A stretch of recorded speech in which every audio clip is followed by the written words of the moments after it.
ഹബീബായ തങ്ങൾ ഉറൂസ് കഴിക്കുന്ന മഹാരഥന്മാരായ ശുഹദാക്കളുടെ മുമ്പിലാണ് ഞങ്ങളുള്ളത്. ഞങ്ങളെ ഏറ്റെടുക്കണേ അല്ലാ, ഞങ്ങളെ സ്വീകരിക്കണേ അല്ലാ, ഞങ്ങളെ എല്ലാ സകലമാന തെറ്റുകുറ്റങ്ങളും പുറത്തു മാപ്പാക്കണേ അല്ലാ, ഞങ്ങളെ രോഗങ്ങളെ ശിഫയാക്കണേ റഹ്മാനെ. ഉഹുദിലെ ശുഹദാക്കളെ ബറക്കത്ത് കൊണ്ട് ഞങ്ങളെ തടിമലിനി ഒരു രോഗം നീ വെക്കല്ലേ റബ്ബേ. ഷുഗർ, പ്രഷർ, കൊളസ്ട്രോൾ ഉള്ളവരുണ്ട്, ശിഫ നൽകണേ റബ്ബേ. അല്ലാഹുവേ, മാരകമായ രോഗങ്ങളിൽ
താത്താന്റെ ഫോണ് എൻ്റെ അടുത്തേക്കോ ആ ബാഗിൽ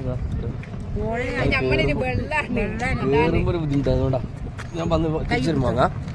ഇങ്ങനെ കേറുമ്പോ അല്ലേ ടൈറ്റ് ആയിട്ട് നോക്കണ്ട, ആൾക്കാർ കേറി കേറി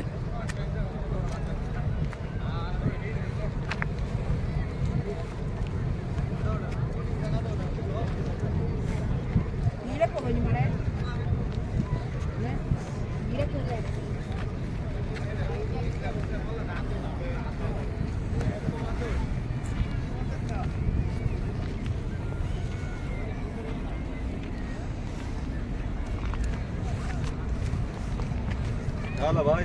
السلام عليكم.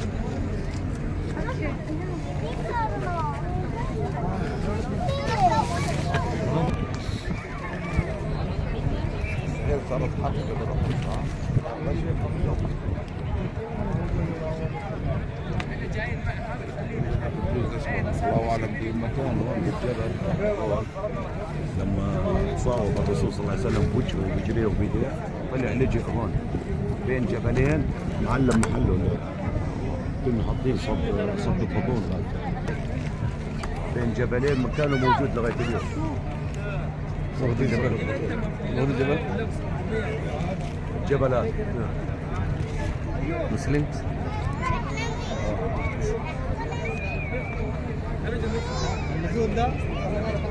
قريشي دي سيد قريشي دي سيد عربي. انت لغتك لا تفهم، لا انا ولا غيري بفهم غير اسطنبولي.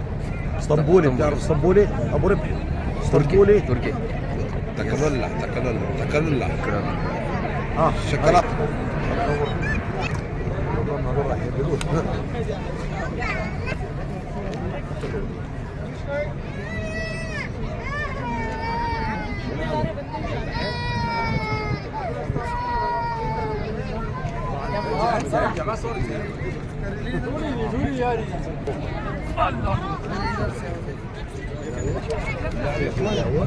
وينه اي على الارض برا على الباب اي على الارض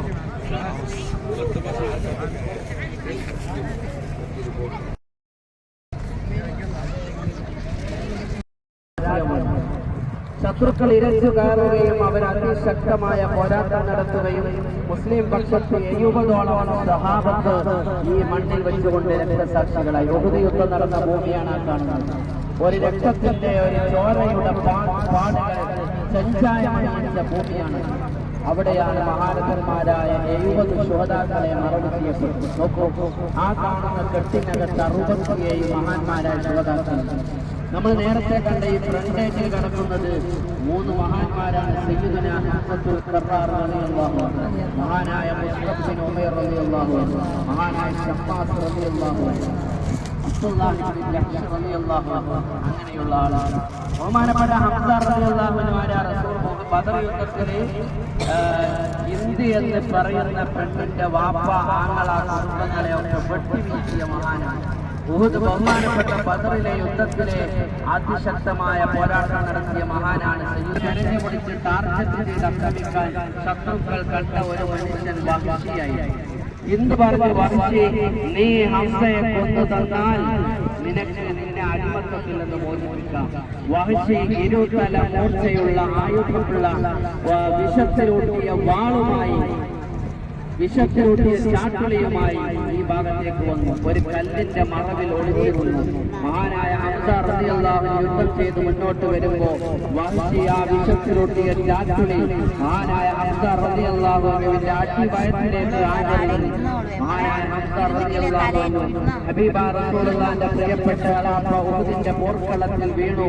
അവിടുന്ന് പിടയുമ്പോ ഇന്ത്യ എന്ന പെണ്ണ് വന്ന് ആക്രോശിച്ച് പറഞ്ഞു, യാ ഹംസ, എന്റെ വാപ്പയെ കൊന്ന ഹംസ, എന്റെ ആങ്ങളയെ കൊന്ന ഹംസ, എന്റെ സഹോദരങ്ങളെ കൊന്ന ഹംസ എന്ന് പറഞ്ഞ് മഹാനായ ഹംസ റളിയല്ലാഹു അൻഹുവിന്റെ കരൾ പറിച്ചെടുത്തിട്ട് വായിലിട്ട് ചവച്ച് തുപ്പിയ പെണ്ണാണ് ഇന്ത്യ എന്ന പെണ്ണ്. ഹംസ റളിയല്ലാഹു അൻഹുവിന്റെ വഫാത്തിന്റെ ദിവസം ഹബീബായ റസൂലുള്ളാഹി സ്വല്ലല്ലാഹു അലൈഹി വസല്ലം വല്ലാതെ കരഞ്ഞുപോയി, വേദനിച്ചുപോയി. ആ ഹംസ റളിയല്ലാഹു അൻഹു വകവരുത്തിയ വഹ്ശി പിന്നീട് കുറ്റബോധത്താൽ അദ്ദേഹം ഇസ്ലാം സ്വീകരിക്കാൻ വേണ്ടി റസൂലുള്ളാഹിന്റെ മുമ്പിൽ വന്ന് സലാം പറഞ്ഞപ്പോൾ കുഞ്ഞാര റസൂലുള്ളാഹി സലാം മടക്കിയില്ല. 3 തവണ ആവർത്തിച്ച് സലാം പറഞ്ഞപ്പോൾ ബഹുമാനപ്പെട്ട മലക്ക് ജിബ്രീൽ അലൈഹിസ്സലാത്തു വസ്സലാം വന്നുകൊണ്ട് പറഞ്ഞു, അങ്ങയോട് സലാം പറഞ്ഞാൽ ഇസ്ലാം സ്വീകരിക്കുക എന്ന കുറ്റബോധത്താൽ വന്ന ആളാണ്, അയാളെ മടക്കി വിടരുത്, സലാം പറഞ്ഞു. അങ്ങനെ ഹബീബായ നബി സലാം മടക്കി. അന്ന് വഹ്ശി ആ ചാട്ടുളി തന്റെ അരയിൽ സൂക്ഷിച്ചു. അരയിൽ സൂക്ഷിച്ച ചാട്ടുളി ഇസ്ലാം ആശ്ലേഷത്തിന് ശേഷം അദ്ദേഹം തീരുമാനമെടുത്തു, ഈ ചാട്ടുളി കൊണ്ട്, ഈ ആയുധം കൊണ്ട് ഒരു ഇസ്ലാമിക ശത്രുവിനെ കൊല്ലണം. അങ്ങനെയാണ് യമാമ യുദ്ധഭീതിയിൽ മഹാനായ വഹ്ശി മുസൈലിമത്തുൽ കദ്ദാബ് എന്ന് പറയുന്ന കള്ളനബിയെ ഈ ചാട്ടുളി കൊണ്ട് നിമിഷ നേരം കൊണ്ട് വകവരുത്തിയത്. ചെയ്യാൻ വേണ്ടി സഹാബത്ത് ഓടി വന്ന് അദ്ദേഹത്തിന്റെ വസ്ത്രം വെച്ചുകൊണ്ട് കഫൻ ചെയ്യാൻ നോക്കുമ്പോ ദരിദ്രനായ മുസ്അബ് തങ്ങളെ കഫൻ ചെയ്യാൻ വസ്ത്രമില്ല. തല മൂടുമ്പോൾ കാല് മൂടുന്നില്ല, കാല് മൂടുമ്പോൾ തല മൂടുന്നില്ല. റസൂലുള്ളാഹി പറഞ്ഞു, കാല് മറക്കാൻ പുല്ല് കൊണ്ടുവരൂ സഹാബത്തെ. മലമടക്കുകളിൽ ഓടിച്ചെന്ന് സഹാബത്ത് ഇദ്ഖർ എന്ന് പറയുന്ന പുല്ല് കൊണ്ടുവന്ന് കാല് മറച്ചുകൊണ്ട് കഫൻ ചെയ്ത മഹാനാണ് മുസ്അബ് ബിൻ ഉമൈർ റളിയല്ലാഹു അൻഹു. മഹാനായ മുസ്അബ് റളിയല്ലാഹു അൻഹു, നിങ്ങൾ ഓർമ്മ ഉഹുദ് യുദ്ധം നടത്തുമ്പോൾ ആ കൂട്ടത്തിൽ റസൂലുള്ളാഹിക്ക് പരിക്കേറ്റ റസൂലുള്ളാഹിന്റെ മുഖം പൊട്ടി രക്തമൊലിക്കുമ്പോ ഉമ്മു ഉമാറ ആളുമായി വന്നുകൊണ്ട് ആയുധവുമായി വന്നുകൊണ്ട് ശത്രുക്കളെ നേരിടുകയാണ്. റസൂലുള്ളാഹി നോക്കുമ്പോൾ വലത്തോട്ട് നോക്കുമ്പോൾ ഉമ്മു ഉമാറ പൊരുതുന്നു, ഇടത്തോട്ട് നോക്കുമ്പോൾ ഉമ്മു ഉമാറ പൊരുതുന്നു, മുമ്പോട്ട് നോക്കുമ്പോൾ ഉമ്മു ഉമാറ പൊരുതുന്നു. സ്ത്രീകളെ സാന്നിധ്യമായിരുന്നു ഉഹുദിന്റെ പോർക്കളത്തിൽ മഹദിയാകുന്ന ഉമ്മു ഉമാറ. ആ മഹാന്മാരൊക്കെ ജാഹ് ബർക്കത്തുകൊണ്ട് അല്ലാഹു നമ്മൾ അനുഗ്രഹിക്കുമാറാവട്ടെ. ഉഹുദിന്റെ യുദ്ധഭൂമി നമ്മൾ കാണുന്നുണ്ട്, ഉഹുദിലെ ഇപ്പോഴത്തെ പള്ളി നമ്മൾ കാണുന്നുണ്ട്, ജബൽ ഉഹുദ് നമ്മൾ കാണുന്നുണ്ട്. ഇനി കുറച്ച് അങ്ങോട്ട് നോക്കിയാൽ ഇതാ ആ കാണുന്ന മലയുടെ മുകളിൽ ഇന്ന് പാലസാണ്, കൊട്ടാരമാണ്. നോക്കൂ, അങ്ങോട്ട് നോക്കൂ. ജുർഫ് മലയുടെ ചതുപ്പ് നിലയത്തിൽ സാക്ഷാൽ ദജ്ജാൽ വന്നുകൊണ്ട് പരിശുദ്ധമായ മദീനയിലെ മസ്ജിദുൻ നബവിയുടെ മുനാരങ്ങൾ നോക്കിക്കൊണ്ട് പറയും, ആരുടേതാണ് ആ വെള്ളക്കൊട്ടാരമെന്ന്. അപ്പോഴേക്കും മലക്കുകൾ പറന്നിറങ്ങി വന്നുകൊണ്ട് ദജ്ജാലിന്റെ തല ഷാമിലേക്ക് തിരിക്കുമെന്ന് സയ്യിദുനാ റസൂലുള്ളാഹി. ആ പറഞ്ഞ ജുറുഫ് മലയാണ് ആ കാണുന്നത്. ഇന്ന് അതിന്റെ മുകളിൽ രാജാവിന്റെ കൊട്ടാരം. അല്ലാഹു തആല ഈ ചരിത്രം അയവറക്കുന്ന ഈ ഒരു മലമുകളിൽ നിന്ന് ഈ പാഠം ഉൾക്കൊണ്ടുകൊണ്ട്, എന്താണ് ഈ മലമുകളിൽ നമുക്ക് നൽകുന്ന പാഠം എന്താണ്? ഒരു നേതാവിന്, ഒരു നേതൃത്വത്തെ അനുസരിക്കണമെന്ന അനുസരണത്തിന്റെ അധ്യാപനമാണ്. ആ അനുസരണമില്ല എങ്കിൽ എന്താകും? അവിടെ പരാജയമുണ്ടാകും. ആ അനുസരണമാണ് നമുക്ക് ഇത് കൃത്യമായി പറഞ്ഞത്. അല്ലാഹു നമ്മളെ അനുഗ്രഹിക്കുമാറാവട്ടെ. ബിറഹ്മതിക യാ അർഹമർ റഹീമീൻ.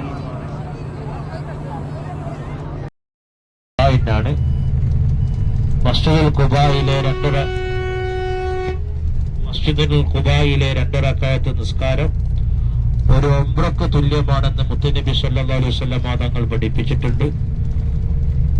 അള്ളാഹുവിന്റെ പ്രവാചകൻ എല്ലാ ശനിയാഴ്ചകളിലും വാഹനപ്പുറത്തോ അതല്ലെങ്കിൽ നടന്നോ ബഹുമാനപ്പെട്ട പ്രവാചകൻ സല്ലല്ലാഹു അലൈഹി വസല്ലം തങ്ങൾ ഖുബായിൽ എത്തുകയും ഖുബായിൽ വെച്ചുകൊണ്ട് 2 റക്അത്ത് നിസ്കരിക്കുകയും ചെയ്യാറുണ്ടായിരുന്നുവെന്ന് ഹദീസുകളിൽ നമുക്ക് കാണാൻ സാധിക്കും. അതുകൊണ്ട് തന്നെ പരിശുദ്ധ ഖുർആൻ പരാമർശിച്ച തഖ്വയുടെ മേൽ അടിത്തറ പാകിയ പള്ളി എന്ന് ചരിത്രം പഠിപ്പിച്ച ബഹുമാനപ്പെട്ട മസ്ജിദുൽ ഖുബാ, ഇൻഷാ അല്ലാഹ് അതോടുകൂടെ നമ്മുടെ സന്ദർശനം പൂർത്തിയാവുന്നതാണ്. കുബായില് മിനിറ്റ് മാത്രമേ നിൽക്കുകയുള്ളൂ എന്നാണ് ഡ്രൈവർ പറയുന്നത്. സാധാരണ നമ്മൾ സിയാറത്ത് 3 മണിക്ക് ആരംഭിച്ചാൽ 6 മണിക്ക് സിയാറത്ത് കഴിഞ്ഞ് റൂമിലെത്താറുണ്ട്. ഇപ്പോൾ ഏകദേശം 7 മണിയായിട്ടും സിയാറത്ത് കഴിഞ്ഞിട്ടില്ല. ആ ചൂടാണ് ഡ്രൈവർക്കുള്ളത്. അപ്പൊ അതുകൊണ്ട് പ്രത്യേകം ശ്രദ്ധിക്കേണ്ടത്, മസ്ജിദുൽ ഖുബായിൽ എത്തിക്കഴിഞ്ഞാൽ വളരെ പെട്ടെന്ന് അവിടുത്തെ 2 റക്അത്ത് നിസ്കാരം ഒരു ഉംറക്ക് തുല്യമെന്ന് പഠിപ്പിച്ച പരിശുദ്ധമാക്കപ്പെട്ട മുഹമ്മദ് നബിയുടെ ശരീഅത്തിലെ ആദ്യത്തെ പള്ളിയാണത്. ആ പള്ളിയിലേക്കാണ് നമ്മൾ പോകുന്നത്. ഇൻഷാ അല്ലാഹ് അവിടെ പോയി വേഗം നിസ്കരിച്ച് പെട്ടെന്ന് തന്നെ വാഹനത്തിൽ കയറിയാൽ ഇശാ ആകുമ്പോഴേക്ക് ഇൻഷാ അല്ലാഹ് നമുക്ക് തിരിച്ച് ഹറമിലേക്ക് എത്തിച്ചേരാവുന്നതാണ്. ഓരോ പ്രാന്തപ്രദേശങ്ങളും ചരിത്രമുറങ്ങുന്ന മണ്ണാണ്. നമ്മുടെ കമ്പനി നമുക്ക് അനുവദിക്കുന്ന മദീന സിയാറത്ത് എന്ന് പറയുന്നത് നമ്മളിപ്പോൾ സന്ദർശിച്ച ഈ സിയാറത്ത് മാത്രമാണ്. ഇതിനു പുറമെ ചരിത്ര പ്രസിദ്ധമായ ധാരാളം സ്ഥലങ്ങൾ പരിശുദ്ധമായ മദീനയിലുണ്ട്. ബഹുമാനപ്പെട്ട റസൂലുള്ളാഹി സ്വല്ലല്ലാഹു അലൈഹി വസല്ലം തങ്ങളുടെ ജനാസ കുളിപ്പിക്കാൻ നബി തങ്ങൾ പ്രത്യേകം തന്റെ സ്വഹാബാക്കളോട് നിർദ്ദേശിച്ച കിണർ, നബി തങ്ങളുടെ വീട്ടിൽ ആ കിണറിലെ വെള്ളമായിരുന്നു ഉപയോഗിച്ചിരുന്നത്. ബീറു വർസ് എന്ന് പറയും. ആ കിണർ ഇപ്പോൾ നമുക്ക് കാണാനും അതുപോലെ തന്നെ അവിടെ പോയി കഴിഞ്ഞാൽ വെള്ളം കുടിക്കാനുമുള്ള സൗകര്യമുണ്ട്. അതോടൊപ്പം സൽമാൻ അൽ ഫാരിസി എന്ന് പറയുന്ന പേർഷ്യക്കാരനായ സൽമാൻ അൽ ഫാരിസിയെ സ്വതന്ത്രനാക്കാൻ വേണ്ടി യജമാനൻ ആവശ്യപ്പെട്ട 300 ഈത്തപ്പന മരങ്ങളുള്ള ഒരു തോട്ടം, 300 മരങ്ങൾ അള്ളാഹുവിന്റെ പ്രവാചകന്റെ കരങ്ങളെ കൊണ്ടുവച്ച ആ സൽമാൻ അൽ ഫാരിസിയുടെ തോട്ടം ഇൻഷാ അല്ലാഹ് ഇതുപോലെ നമുക്ക് സന്ദർശിക്കാനുണ്ട്. അതിനു പുറമെ ഇസ്ലാമിക ചരിത്രത്തിലെ ഏറ്റവും വലിയ വഖഫ് എന്ന് ചരിത്രം പഠിപ്പിച്ച ബീറു ഉസ്മാൻ ഇബ്നു അഫ്ഫാൻ റളിയല്ലാഹു അൻഹു ജൂതന്റെ കൈകളിൽ നിന്നും വില കൊടുത്തു വാങ്ങി മുസ്ലിമീങ്ങൾക്ക് വേണ്ടി വഖഫ് ചെയ്ത ഉസ്മാൻ റളിയല്ലാഹു അൻഹുവിന്റെ ബീറു ഉസ്മാൻ. അതുപോലെ തന്നെ ജാബിർ റളിയല്ലാഹു അൻഹുവിന്റെ വീട് ഉഹദ് യുദ്ധം നടന്നപ്പോൾ പ്രവാചകന്റെ മുൻപല്ലി ഷഹീദാവുകയും ആ സമയത്ത് ക്ഷീണം കൊണ്ട് അള്ളാഹുവിന്റെ പ്രവാചകൻ ഇരിക്കുകയും ചെയ്ത പാറ അതൊരു സീറ്റ് പോലെയാവുകയും നിബിധങ്ങൾ അവിടെ ഇരുന്ന ശേഷം സൂറത്തുൽ മുജാദലയിലെ ആയത്തിറങ്ങുകയും ഒക്കെ ചെയ്ത സ്ഥലം. അങ്ങനെയുള്ള അനവധി സ്ഥലങ്ങൾ മദീനയുമായി ബന്ധപ്പെട്ട് നമ്മുടെ കമ്പനിയുടെ പുറത്തായി നമുക്ക് കാണാനുള്ളതുണ്ട്. അത് പ്രത്യേകം ശ്രദ്ധിക്കേണ്ടത് 9 ആള് ചേർന്ന് ഒരു ചെറിയ വാഹനം വിളിക്കുകയാണെങ്കിൽ, അതല്ലെങ്കിൽ 8 ആള് ചേർന്ന് ഒരു ചെറിയ വാഹനം നമ്മളെ കൂട്ടിക്കൊണ്ടുപോകും. അതിൽ നിങ്ങൾക്കൊരു അമീറിന്റെ ആവശ്യമില്ല. ആ ഡ്രൈവർ തന്നെ, ഇവിടെ പ്രത്യേകം പരിണിത പ്രജ്ഞന്മാരായ ഡ്രൈവർമാരുണ്ട്, സിയാറത്ത് മാത്രം നടത്തുന്ന. അവര് നിങ്ങളെ കൊണ്ടുപോയി എല്ലാ സ്ഥലങ്ങളും കാണിച്ച് 3-3.25 മണിക്കൂർ കൊണ്ട് തിരിച്ച് നമ്മളെ റൂമിലേക്ക് എത്തും.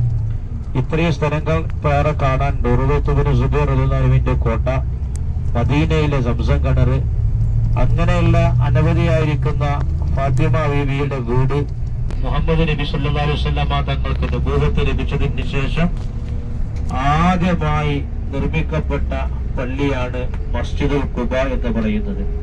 ചരിത്രം പഠിപ്പിക്കുന്നത് 53-ാമത്തെ വയസ്സിൽ അള്ളാഹുവിന്റെ പ്രവാചകൻ മദീനയിൽ നിന്ന് ഹിജറ പുറപ്പെടും, മക്കയിൽ നിന്ന് ഹിജറ വരികയും മദീനയിലേക്ക് വരുന്ന സമയത്ത് ആദ്യം പ്രവാചകൻ ഇറങ്ങിയത് ഖുബാ എന്ന് പറയുന്ന പ്രദേശത്താണ്.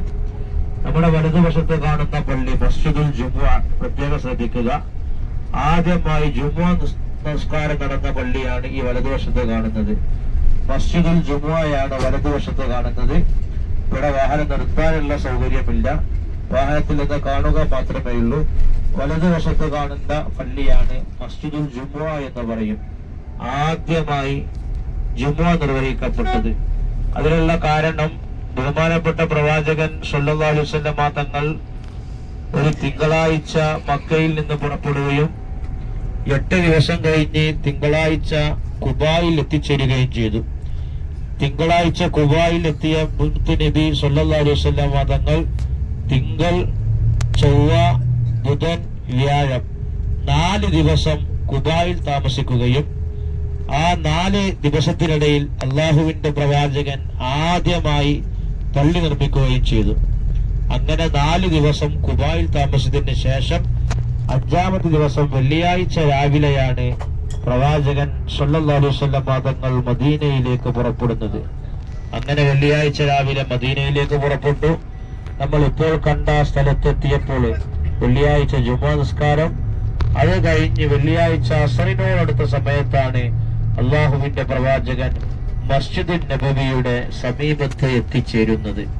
അതുകൊണ്ട് ഇൻഷാ അല്ലാഹ് എന്റെ ബഹുമാനപ്പെട്ട മുഅ്മിനീങ്ങളും മുഅ്മിനാത്തുകളും മനസ്സിലാക്കേണ്ടത്, മസ്ജിദുൻ നബവി നിർമ്മിക്കുന്നതിനേക്കാൾ ആദ്യം അള്ളാഹുവിന്റെ പ്രവാചകൻ നിർമ്മിക്കപ്പെട്ട പള്ളി മസ്ജിദുൽ ഖുബ ആണ്. മസ്ജിദുൽ ഖുബായിന്റെ നിർമ്മാണം കഴിഞ്ഞതിന് ശേഷമാണ് മസ്ജിദുൻ നബവി പോലും നിർമ്മിക്കപ്പെടുന്നത് എന്നാണ് ചരിത്രം പഠിപ്പിക്കുന്നത്. ഉസ്സിസ അല തഖ്വ, തഖ്വയുടെ മേൽ പടുത്തുയർത്തപ്പെട്ട പള്ളി എന്ന് സൂറത്തു തൗബ പ്രത്യേകം പരാമർശിച്ചത് ബഹുമാനപ്പെട്ട ഖുബ പള്ളിയെ സംബന്ധിച്ചാണ്.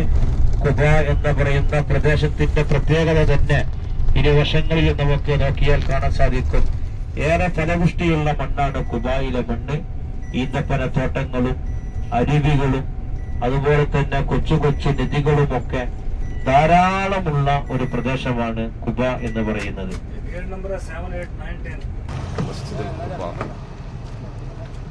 ഖുബ പള്ളി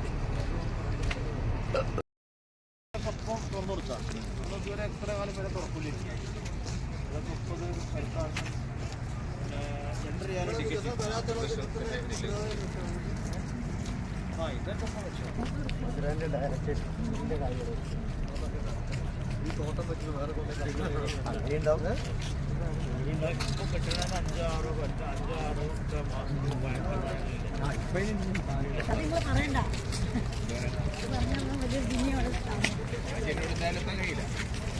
5-6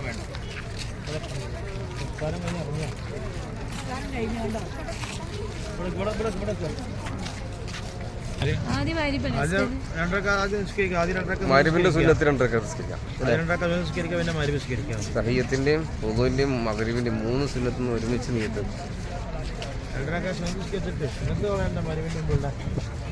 തഹിയ്യത്തും കിട്ടുമല്ലോ. തഹിയ്യത്തിന്റെ സുന്നത്തും വുദൂഇന്റെ സുന്നത്തും പിന്നെ അതേമാതിരി മാരിബിൻ്റെ മുമ്പുള്ള 2 റക്കഅത്തിലെത്തും.